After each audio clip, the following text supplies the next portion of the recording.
Bienvenue dans cette minute utile du musicien. Aujourd'hui, je voudrais parler de la tonalité. Alors j'en parle dans mes formations, on va pas s'étaler parce qu'il faut faire ça bien. Mais quand même, souvent les gens me disent « Oui, c'est quoi la tonalité ?» Des fois, on le sait, puis des fois, on le sait pas. Puis des fois, les gens savent pas ce que c'est qu'une tonalité. Mais ce qu'on appelle tonalité, c'est en fait deux choses. C'est la tonalité, c'est autour de quelle note tourne la musique. Il y a une note qui est référence, la patronne, la bosse. C'est en La. Mais c'est en La, ça ne veut pas dire grand-chose s'il n'y a pas la qualité. C'est-à-dire, souvent on résume à mineur ou majeur, mais pour moi ça ne suffit pas. Et ça, c'est ce qu'on appelle la modalité. Ça veut dire comment font les autres notes du morceau pour tourner autour de cette note-là. D'accord ? De la tonalité.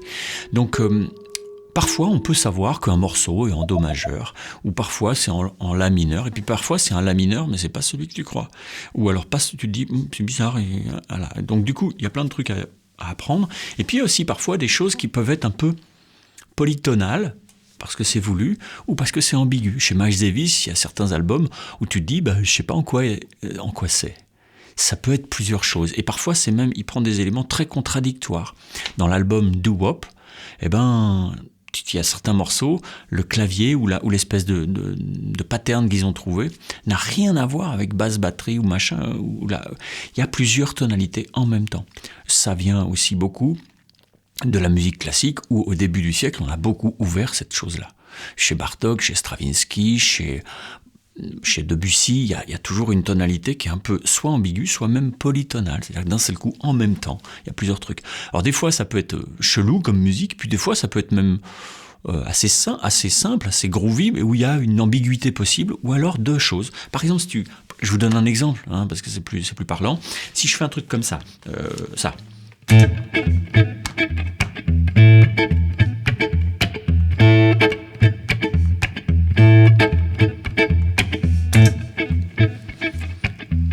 Là, t'es en La.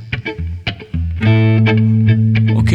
On pourrait le faire entendre comme autre chose, parce qu'il n'y a rien. Là, j'ai pris juste le La, et puis la quinte du La et le La.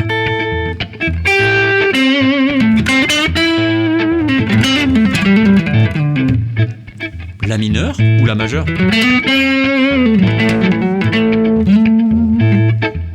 Ok, parce que comme il n'y a pas de tierce, j'en profite pour jouer ou mineur ou majeur. Mais donc là, mineur, majeur, c'est comme il y a peu, on se dit, je peux jouer ça, il y a une ambiguïté, donc j'y vais, je m'engouffre dans le truc. Mais parfois, la musique comporte une ambiguïté, elle, qui dit plusieurs choses. Par exemple, si je fais ça maintenant par-dessus...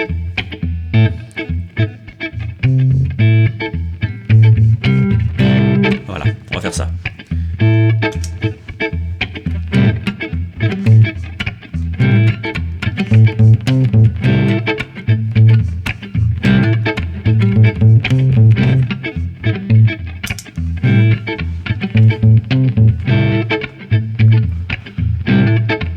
Ok, t'avais un autre truc qui disait là.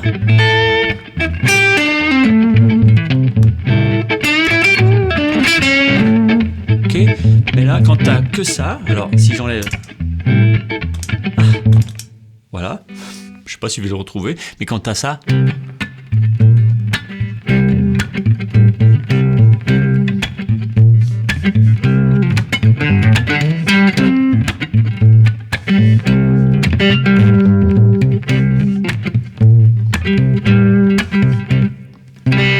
Et là, on est plutôt en Do quelque chose.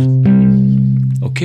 Donc, tu vas pouvoir faire l'un et faire l'autre. Ce qui va se passer, c'est que si ton oreille est habituée au La, au moment où tu passes sur le Do, tu vas dire « Boum, c'est vilain !» Mais, au moment où tu t'habitues au Do et que tu vas repasser sur le La, c'est quand tu vas repasser au La où tu vas dire « Ouh, c'est vilain !» Donc, la tonalité est aussi quelque chose de psychologique, de culturel. C'est-à-dire, ça dépend comment tu as orienté ton esprit pendant un moment et qu'est-ce que tu lui amènes de nouveau. Et souvent, tu peux avoir un sentiment de « Ouh, c'est pas bon », alors qu'en fait, c'est juste que ton esprit n'est pas encore tourné dans le bon sens. D'accord ? Un four solaire, pour que ça marche bien, il faut que ce soit orienté pile dans le truc où il faut. Allez, c'est reparti. Donc là.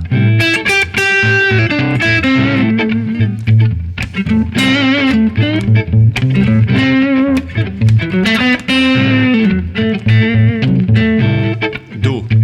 Au début, ça a piqué.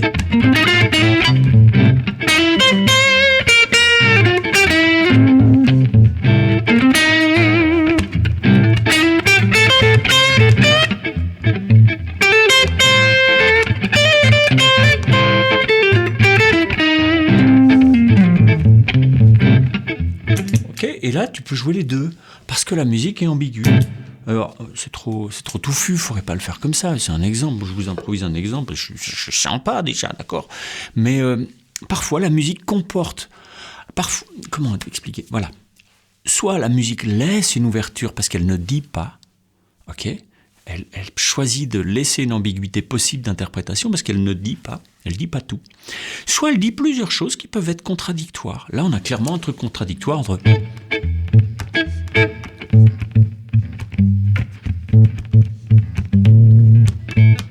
là et...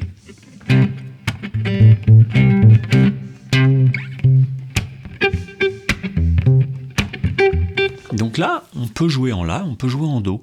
Après, mineur, majeur, tu étudies un peu ce qu'il y a dedans, tu regardes pourquoi, pour qui, pourquoi. Et puis tu peux avoir des libertés que tu prends par rapport aux choses. Parfois, on peut créer, il y a un truc ambigu, parce qu'en fait, il dit peu de choses. Et puis toi, tu peux te dire, puisqu'il dit peu de choses, je vais pouvoir rajouter une petite partie qui va ambiguïté, rendre ambiguë la chose, d'accord ? Donc voilà. Méfiez-vous, la tonalité, c'est pas forcément ce que vous croyez. C'est plus complexe, plus fin et plus source de liberté aussi. Il y a plein de choses à faire. Le jeu polytonal, la musique polytonale, ça peut être super. Après, c'est moins évident à entendre que quand t'as ça.